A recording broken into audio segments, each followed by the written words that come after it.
We now return to Illinois Rising, presented by the Illinois Policy Institute, the radio show discussing the honest truth about Illinois policy and politics.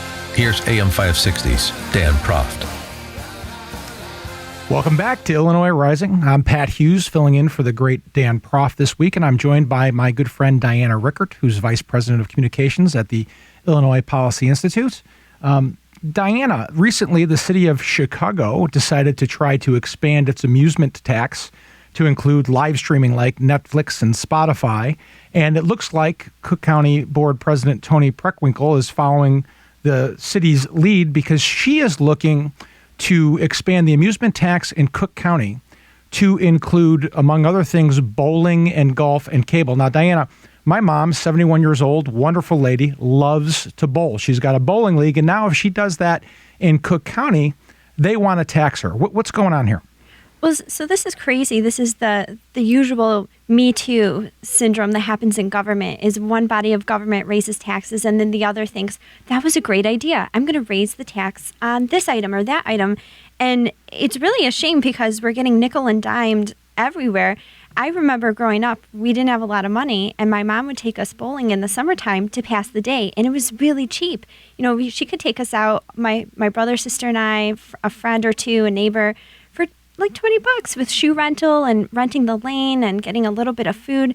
And now, not only is bowling getting expensive, but you're going to be taxed on top of it, or golf, or you know, TV, like just to watch some shows on TV. And I got to give a hat tip to Charles Thomas. He did probably the best story this week on this entire issue.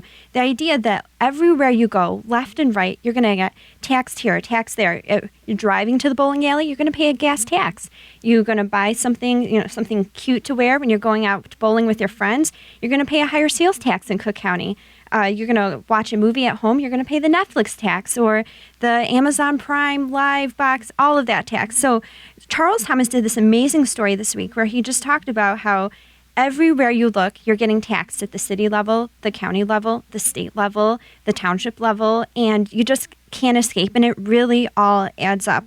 So I know we've got Charles on the line. I want to bring him on to talk about why he covered the story this way, because it really is going against the current, I think, when you look at all the news coverage of this. He talked about it from the person's perspective, the taxpayer perspective. Yeah, let's bring him on. Ladies and gentlemen, Charles Thomas, lead political reporter, a great guy from ABC News. Charles, thanks for joining us. Hey, guys. Thank you for having me. And, Diana, I'm sitting here, saying, oh, shucks. I don't know all that. But, I take a more cynical view, particularly of the Rahm Emanuel and Toni Preckwinkle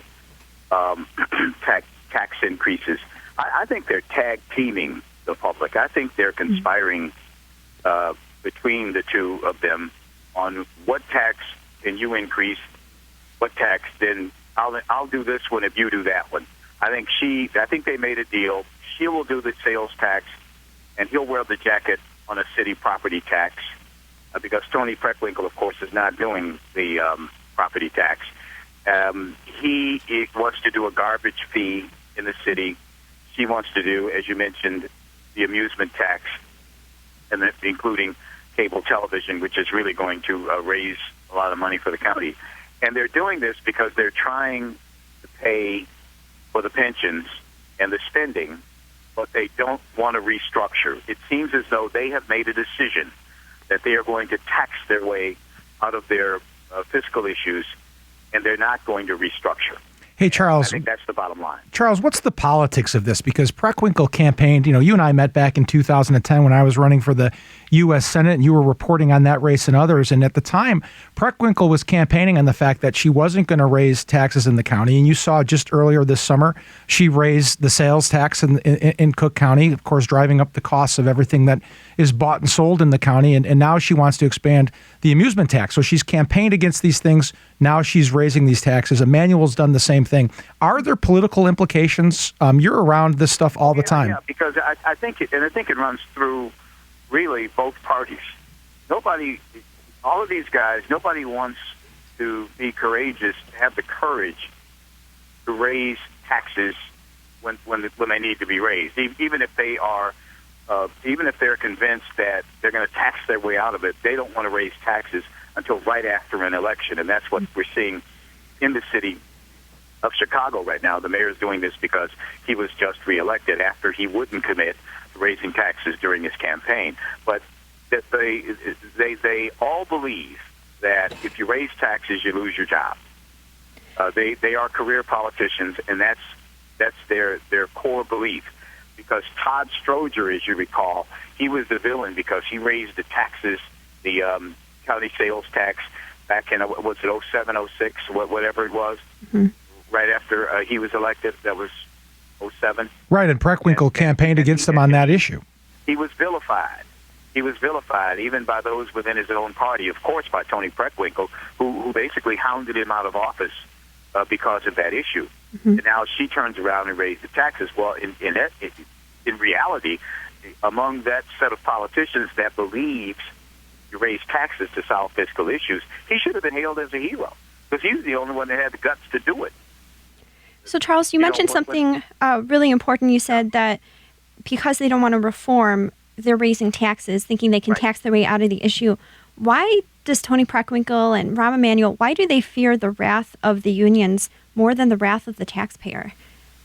Because I don't think there's any connect anymore to the taxpayers. I mean, the politicians, and I will say this is true to both parties, but to a far greater extent to the Democratic Party because they of course, are larger and they control more of the political landscape. The politicians, the elected officials, serve the party. They do not serve their constituents. They serve the party. You see it over and over again. And that's what, and they want to be reelected.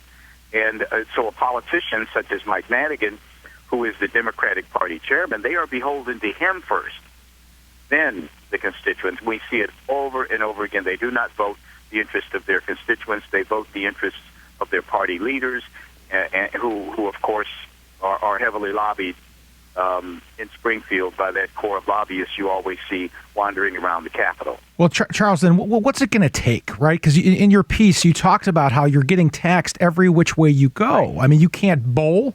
You can't go for a foursome with your friends to a municipal golf course and play a day of golf. I mean, people are living their lives in a way where every time they turn around, everywhere they go, whether it's a leisure activity, whether it's buying and selling goods, whether it's working, they're being taxed constantly. At what point did the people rise up and say it's enough? Well, and that's why you do the story, so that you can find out. Well, one of the points I wanted to make in this story, and I hope people got it. Rahm Emanuel is selling the property tax increase, the largest property tax increase in modern Chicago history, with this line that, well, we're going to get an exemption for those homes that are $250,000 or less. Mm-hmm. That is BS. The ordinance that the city council will vote on in 2 weeks has nothing to do with an exemption. That has to be granted by the state. And Governor Rauner has said in no uncertain terms he opposes it, that he would never sign any bill that offers the city this kind of exemption. So that when this bill passes, there won't be any exemption. But Rahm Emanuel keeps saying exemption, exemption, exemption. There's nothing in that bill that says anything, that ordinance that says anything about an exemption. Well, sure. Everybody's going to pay this tax. Politicians do this all the time, right? They say, we're going to tax, but we're not going to tax you, right? So the larger populace that would be voting, we're not going to tax you. Yeah, so he wants to keep this coalition together, or the Democratic coalition, by telling people that he's not going to tax them when we know that when this ordinance passes on October 28th, those taxes are going to be applied to everybody in the city. And he keeps saying to people that they're not. So I wanted to point that out, that the governor just said, I'm not going to sign this bill. And we saw him on video say, I'm not signing this. I don't support this. And Rahm saying, well, we're going to, you don't worry about it because we're not going to tax you. Well, you're going to get taxed. Believe me. Everybody's going to get taxed. And the other thing that I think people, I hope they're getting, the city keeps saying, Rahm keeps saying that anybody whose house is worth more than $250,000 is going to pay the tax, as though these are wealthy people. Come on, you got to be kidding. I know people who live in $400,000 houses that have gone up to that value over the years, who are living paycheck to paycheck, barely able to pay the taxes now. And they're talking about these people as though they're somehow wealthy. Right. Well, not to mention anybody who rents, if you got a 3-flat or something, anybody who rents is going to be hit up. And you make... Right, because those homeowners are not going to they wouldn't even get an exemption. Right. So their rents are going to go up. Right. I mean, the bottom line here is they have too much debt. They don't want to make the hard decisions.